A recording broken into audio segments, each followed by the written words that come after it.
अस्सलामु अलैकुम वरहमतुल्लाहि वबरकातुह। उम्मीद करती हूँ कि आप सब खैरियत से होंगे। आज हम लाम का बयान सीखेंगे। अब तक हम तमाम हरूफ हिज्जा सीख चुके हैं कि उनका मखरिज क्या है, सिफात क्या है, हरकात क्या है और तनवीन के बारे में हम अच्छी तरह जान चुके हैं। आज इन्हीं हरूफ में से कुछ हरूफ पर बात करेंगे। 7 हरूफ ऐसे हैं जो कि मुस्तआलिया हैं, यानी कि मोटे पड़े जाते हैं, और बाकी सब बारीक पढ़े जाते हैं। इन बारीक पढ़े जाने वाले हरूफ में 3 हरूफ ऐसे हैं जो कभी मोटे और कभी बारीक पढ़े जाते हैं। कौन से 3 हैं? अलिफ, लाम और रो।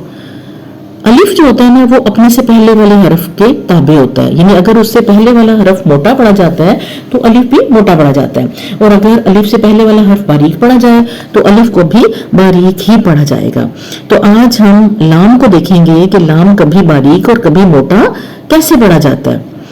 बाकी मोटा करने का तरीकाकार आपको पिछली क्लासेस में मैं बता चुकी हूँ कि जब भी आपने किसी हर्फ को मोटा और भारी करके पढ़ना हो तो जबान की जड़ को ऊपर की तरफ उठाया जाता है, तो फिर क्या होता है कि वो हर्फ मोटा और भारी अदा होता है, और जो आवाज का जो सारा प्रेशर है वो ऊपर तालू की तरफ जाता है।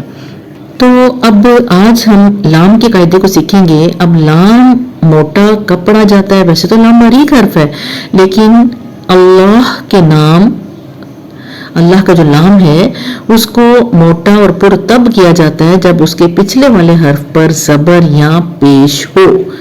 इसी तरह अल्लाहुम्मा, इससे पहले भी अगर लाम से पहले जबर या पेश आ रही है तो इस लाम को मोटा और पुर करके पढ़ेंगे, लेकिन अगर इससे पहले वाले हर्फ पर जेर है तो फिर इसको बारीक पढ़ा जाएगा।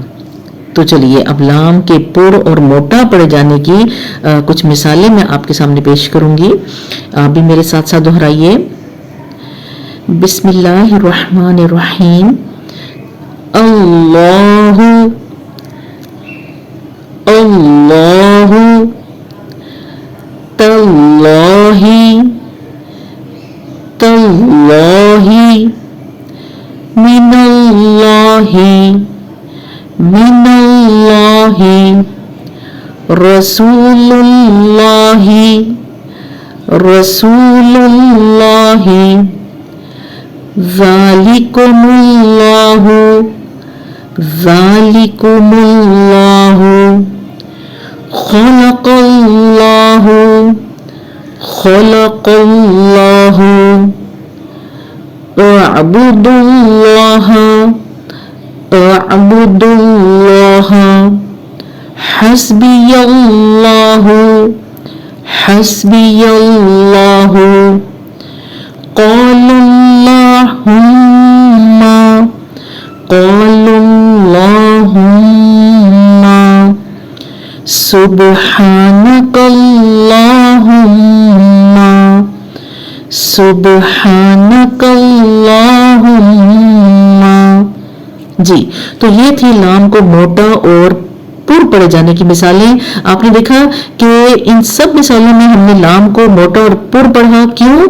क्योंकि उससे पिछले वाले हर्फ पर जबर है या पेश है।